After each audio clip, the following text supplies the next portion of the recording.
Bhaskar's area YouTube channel కు స్వాగతం.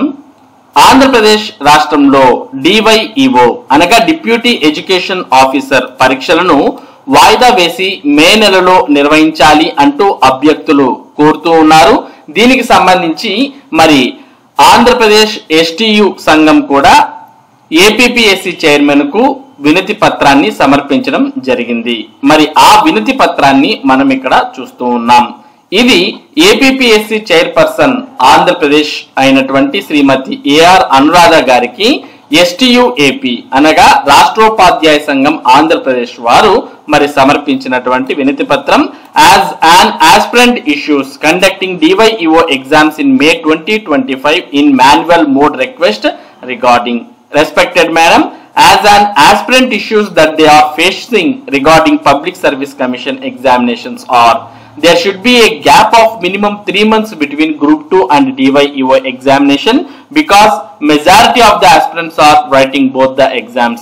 As you may compare the syllabus of DYEO, it is vast than Group 2 and both the examination patterns are different with respect to the total marks as well as syllabus wise. So minimum time gap of 3 months is required at least for the revision purpose of the examination. మరి group 2 DyEO పరీక్షలను చాలా మంది అభ్యర్థులు రాస్తూ ఉన్నారు. అంటే group 2 రాసే అభ్యర్థులు డివైఈఓ పరీక్షలు కూడా రాసే అవకాశం ఉంది. కాబట్టి మరి గ్రూప్ 2 కు డివైఈఓ పరీక్షలకు మధ్య మినిమం 3 నెలల గ్యాప్ అయినా ఉండే విధంగా పరీక్షలు నిర్వహించాలి అని కోరడాన్ని ఇక్కడ మనం చూస్తూ ఉన్నాం. ఎందుకంటే గ్రూప్ 2 సిలబస్ అలాగే డివైఈఓ సిలబస్ రెండు వేరేగా ఉంటాయి. మరి గ్రూప్ 2 కు డివైఈఓ కు కనీసం 3 నెలల సమయం ఉంటే మరి అభ్యర్థులు రివిజన్ చేసుకోవడానికి చాలా బాగుంటుంది అని ఇక్కడ కోరడాన్ని మనం చూస్తూ ఉన్నాం. దాంతో పాటు we request you to conduct DYEO examination in the offline because during the prelims examination many people faced sudden shutting down of the system which can lead to loss of time as each and every mark will be the deciding factor for getting service. The number of aspirants appearing for DYEO are quite less, so it can be convenient for the government to conduct it in offline అంటే మరి DyEO పరీక్షలను offline విధానంలో నిర్వహించాలి. అంటే OMR sheet method లో నిర్వహించాలి. మామూలుగా మరి కంప్యూటర్ బేస్డ్ విధానంలో నిర్వహించాలి అని ప్రభుత్వం భావిస్తోంది.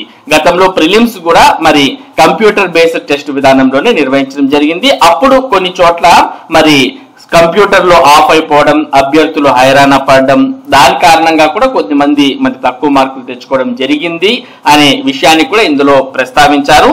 అందుచేతనే మరి డివైఈఓ మెయిన్స్ పరీక్షలను కంప్యూటర్ అంటే ఆన్లైన్ విధానంలో కాకుండా ఆఫ్లైన్ విధానంలో నిర్వహించాలి అని కోరుతూ ఉన్నారు. ఎందుకంటే డివైఈఓ మెయిన్స్ పరీక్షలు రాసే అభ్యర్థులు తక్కువగా ఉంటారు కాబట్టి మరి ఆఫ్లైన్ లో నిర్వహించడానికి కూడా ఇక్కడ ఎటువంటి ప్రాబ్లం అనేది ఉండదు అనే విషయాన్ని ఇందులో పేర్కొనడాన్ని మనం చూస్తూ ఉన్నాం. మరి వీటన్నిటిని కన్సిడర్ చేసి మరి గ్రూప్ 2 పరీక్షలకు అలాగే డివైఈఓ పరీక్షలకు మధ్య కనీసం 3 నెలల సమయం ఖాళీగా ఉండే విధంగా ప్రభుత్వం ప్రయత్నించాలి అంటూ ఇక్కడ ఎస్టియు ఏపీ వారు ఏపీపీఎస్సీ చైర్మన్ ను కోరడాన్ని మనం చూస్తూ ఉన్నాం.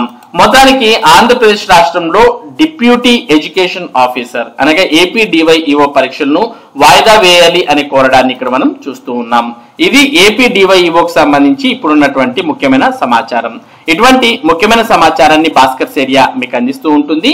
మరి ఈ సమాచారం మీకు ఎప్పటికప్పుడు అందడానికి మన భాస్కర్స్ ఏరియా యూట్యూబ్ ఛానల్ కు సబ్స్క్రైబ్ అవ్వండి. అలాగే ఈ వీడియోని లైక్ చేసి మీ ఫ్రెండ్స్ తో షేర్ చేయండి. Thank you for watching this video.